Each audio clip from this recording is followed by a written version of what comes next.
मी तिथं. राणे, तू माझ्याशी खोटं का बोलतेस बरं?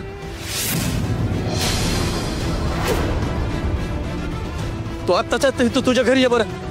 आओ आओ बुवा बुवा.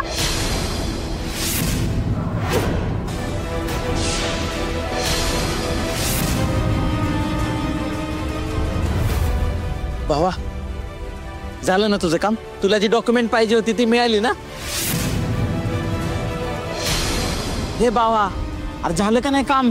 अरे बोल की काहीतरी. झालं ना तुझं काम? अरे गोट्या, मी घरून खोटं बोलून निघाले होते. हा मग मी तिकडं असं सांगितलं होतं की मी माहेरी चाललीये, पण बुवा पोचले ना माझ्या सासरी. सगळी गडबडच झाली. आता त्या सगळ्यांना कळालं की मी खोटं बोलून घराच्या बाहेर निघाले. अरे हे म्हणजे असं एका फटक्यातनं दुसऱ्या फटक्यात पाय गेल्यासारखं झालंय. भावा, तू डायरेक्ट घरी जा, नाहीतर लय मोठा राडा होईल परत. अरे आता तसं पण होणारच आहे. मग आता काय करणार आहे तू? आता काय, खोटं बोलले तर सावरून घ्यावंच लागणार आहे. जाऊ दे, जाते बाबा मी घरी. हा चल बाय. आता ही कशी समजावणार आहे घरी की ही चांगल्यासाठीच इथं आलती? काय झालं आई? एवढे अर्जंट का बोलून घेतलंस मला? तुझ्या बायकोचा खरा चेहरा समोर आणण्यासाठी जमलोय आपण. आता काय केलं तिने? माहेरी सांगून गेली खरी या घरातून, पण माहेरी गेलीच नाही. आता ती कुठे शेण खायला गेले देवास ठाऊक. वा, तिकडे इंद्राच्या डोक्यावर टांगती तलवार आहे आणि इकडे राणीने स्वतःच्या पायावर दोंडा मारून घेतलाय. दोघेही चांगले झडकलेत. मला तुम्हाला मी या अगोदरच सांगितलंय, जोपर्यंत राणी घरी येत नाही, आपल्याला कळत नाही ती नेमकी कुठे गेली आहे, ती खरं बोलते का खोटं बोलते, तोपर्यंत निदान तिच्यावरती बिनबुडाचे आरोप करू नका.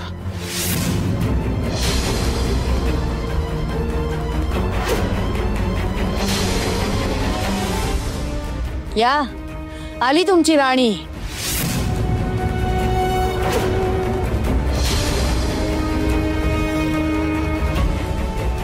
बुवा, तुम्ही तर कसं काय?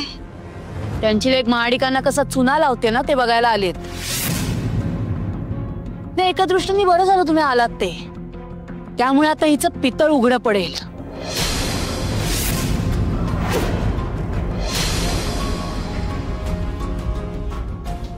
खोटारडेपणा हिच्या नसा कसा भिनलाय ना ते कळेल. ही बाहेर काय दिवे लावते ना ते कळेल आता. राणे, हे सगळं काय चाललंय? अगं तुझ्यामुळे काय काय ऐकावं लागलंय मला. असं वाटतं कुणीतरी माझ्या कानात गरम तेल ओतते. का केलंस असं तू? हा, का खोटं बोललीस? तुझ्याकडनं या अपेक्षा नव्हती बघ मला. काय प्रकार आहे हा? काय बोलताय ते सगळे? दे ना उत्तर, दे त्याला. बाहेर कुठे गेली होतीस, कोणाला भेटायला गेली होतीस? आज काय तो सोक्षमोक्ष लागूच दे, आणि ते तुझ्या नवऱ्यासमोर लागू दे. अगं बोल ना, अशी गप्प कायस? आईंनी तुला काहीतरी विचारलंय, त्याचं उत्तर दे. आता वाचा बसली असेल तिची. तिच्या वस्तीतले हिचे संस्कार उघडे पडलेत ना आता. आता कशी बोलेल ती? काय हो, बाप म्हणून तुमच्या लेकीला हेच शिकवलं का तुम्ही?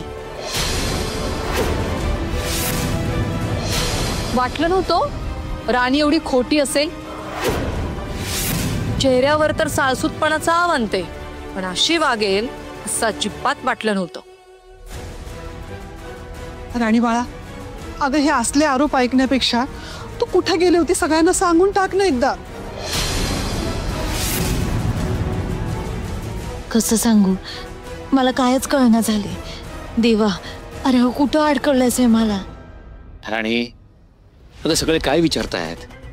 हे बघ, तू खोटं बोलत असलीस तरी तू काही चुकीचं केलं नाहीये याची खात्री आहे मला. त्यामुळे सगळ्यांना सांग, तू नेमकी कुठे गेली होतीस?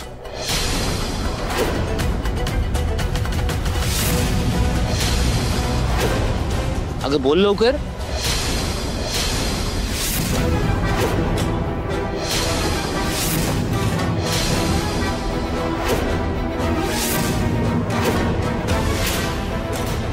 कसले पेपर्स आहे ते? मी इन्शुरन्स क्लेमसाठी लागणारे पेपर्स मिळवण्यासाठी फॅक्टरीत गेले होते.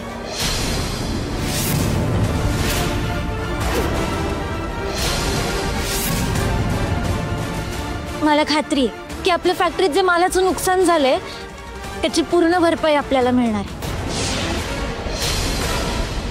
आणि हे पेपर इन्शुरन्स कंपनीकडे जर जमा केले ना तर आपल्याला 100% इन्शुरन्स मिळेल. आणि मग आपल्याला शेतजमीन पण परत मिळवता येईल.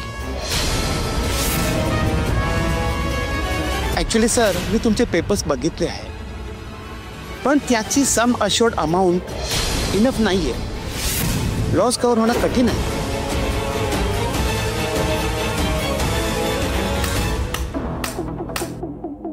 छान. एक खोटं लपवण्यासाठी दुसरं बोलायचं व तिसरं बोलायचं. छान स्टोरी क्रिएट केली आहेस. तुला फोनवरच समजलं होतं तुझं खोटं आता उघडकीस पडणार आहे.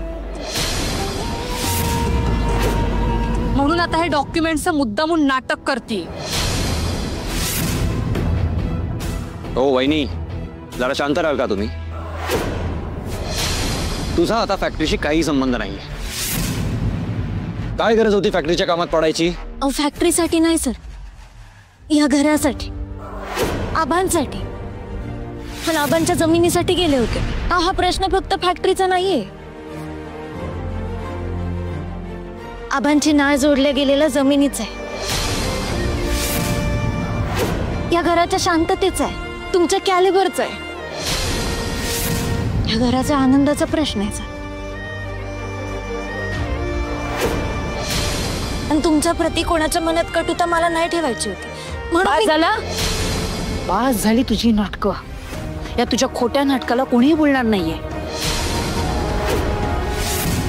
अहो तिला आधी बोलू तर द्या. ती जे म्हणते ते खरं आहे खोटं आहे तपासा आधी. तुम्ही त्या आधीच तिला खोटं ठरवून मोकळा झाला. ती जे म्हणते ते खोटंच असेल तर मात्र ह्या पोरीला मी माझ्या घरातनं हकलून देईन. चालेल?